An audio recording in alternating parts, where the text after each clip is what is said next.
התחילו האזעקות וירדנו למקלט. האמת, כשזה היה רק מהחות'ים לא כולם התייחסו.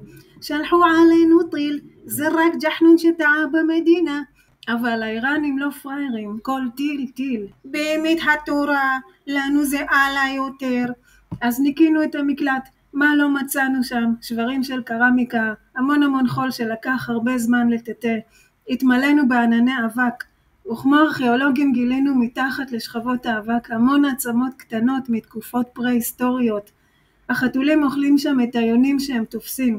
הם מזמן הבינו את עניין המקלט.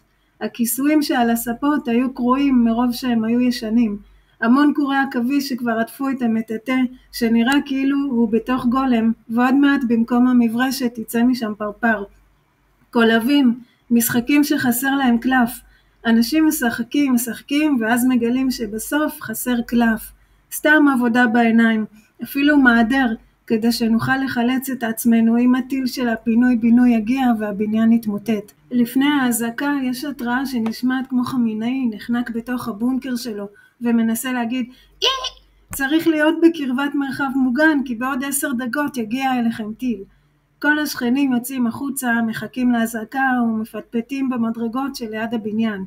סוף סוף אני מתחילה להכיר שכנים. בדיוק לפני ההזעקה רואים את העירותים לפני שיורדים למקלט. ממש הוואי ובידור עם פירוטכניקה. ביום שלישי נסעתי לעבודה. בעבודה פתאום הייתה הזעקה. יש הזעקה מהטלפון, יש הזעקה מבחוץ, וגם בקריזה או בקריזה מהביטחון מודיעים כולם להיכנס לממד. אקסטרה לארד של הפחד. אם לא נמות מהטיל, נמות מהבעלה. נכנסנו לממד. בקושי היה מקום מרוב אנשים. נכון שהממד עמיד להדף מבחוץ, אבל כמעט היה הדף מבפנים. מי שיעיר על זה שמחניק אין אוויר. אז המנהלת אמרה, זה בסדר, יש כאן מערכת למחזור אוויר. אבל מה קורה אם מישהו מפליץ? זה חוזר לכולם, אבל בלי הבום של ההפלצה?